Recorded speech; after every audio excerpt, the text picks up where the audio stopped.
Cybercriminals target HR professionals with Venom Spider malware. Fake AI video generators drop new Noodlofile infostealer malware. Rumors of a massive cyber attack fly alongside missiles in the India-Pakistan conflict. And CISA warns of a cyber attacks targeting the US oil and gas infrastructure. This is Cybersecurity Today, and I'm your host, David Shipley. Threat actors are targeting organizations by disguising their malware payloads as resume submissions to human resources departments.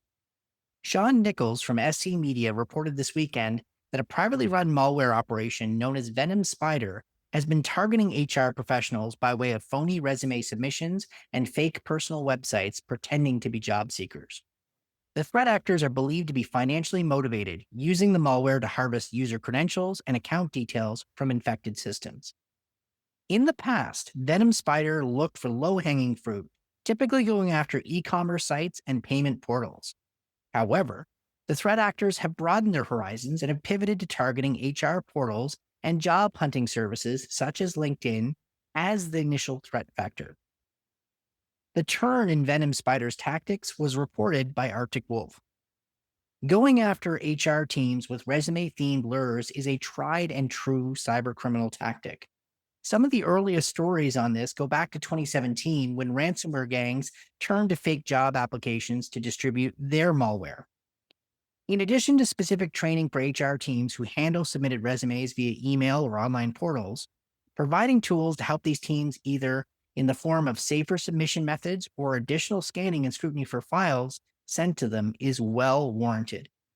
It's also a reminder to everyone listening that attackers recycle tactics, and it's not just about focusing your defensive efforts on the latest and greatest trends in threat actor activity.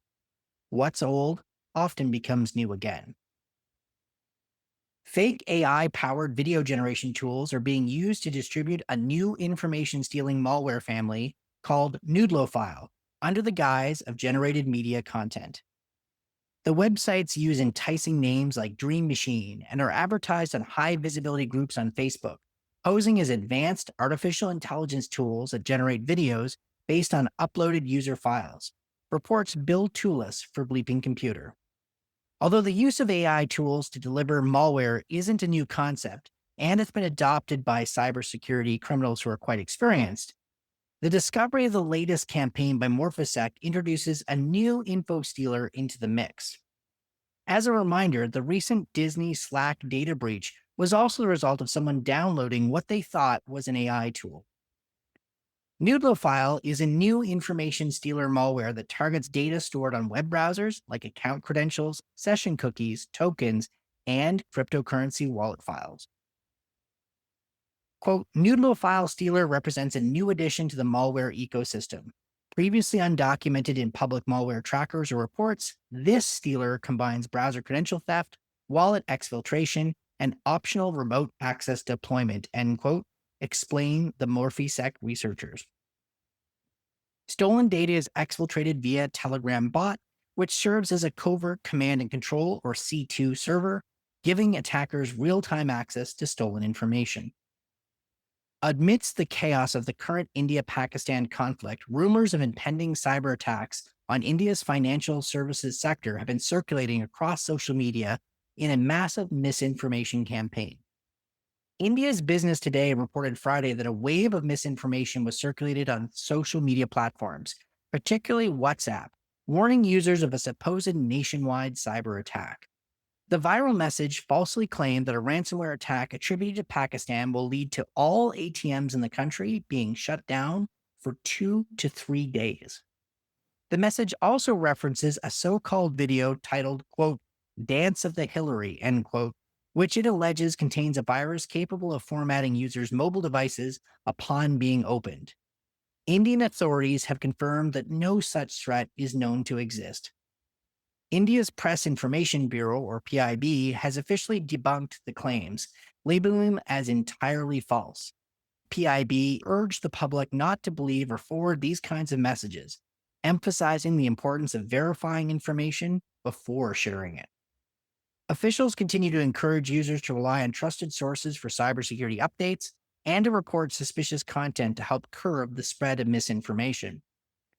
This latest misinformation campaign comes in the heels of rumors that Pakistan's military had hacked up to 70% of India's power grid, another claim that India has strongly rebuked. Interestingly, India appeared to engage its financial services sector ahead of its military action last week, with the Indian Express reporting that major banks have been warned to step up their cybersecurity efforts. On Friday evening, India's finance minister also chaired a review meeting on cybersecurity preparedness of banks and financial institutions. The Cybersecurity and Infrastructure Security Agency, or CISA, along with the FBI, Department of Energy, and Environmental Protection Agency, has warned organizations of cyber attacks targeting operational technology and industrial control systems in the U.S. oil and natural gas sector. According to the government agencies, while cybercriminals usually implement basic and elementary intrusion techniques for attacks on such infrastructure, the presence of poor cyber hygiene and exposed assets can lead to severe impact, including operational disruptions and physical damage, Shweta Sharma reports for CISO Online. Gabriel Hempel, security operations strategist and threat intelligence researcher for the Exabeam 1018 team, echoed the advisory's concern in an interview with CSO Online. Quote, "There's definitely some systemic negligence in addressing known vulnerabilities," end quote, Hempel said. Quote, "The energy sector, and a lot of critical infrastructure, often relies on legacy systems either not having the means or the knowledge to properly lock down their landscape," end quote. A reminder for Canadian listeners that Canada failed to pass cyber critical infrastructure legislation this spring for its oil and gas sector, and that Canada suffered a major breach in the last few years where a Russian threat actor tried to actually cause a physical incident. CISA's warning comes as it faces a nearly 20% budget cut and a strategy shift at the federal level to shift more responsibility to the state level. Both of these moves could leave the nation more at risk from hostile actors targeting critical infrastructure.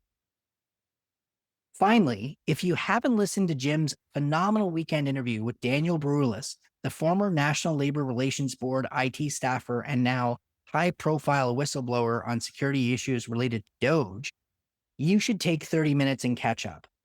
Jim and Daniel dive into a series of significant security lapses that defy logic and reason. We are always interested in your opinion, and you can contact us at editorial@technewsday.ca or leave a comment under the YouTube video. I've been your host, David Shipley, sitting in for Jim Love, who will be back on Wednesday. Thanks for listening.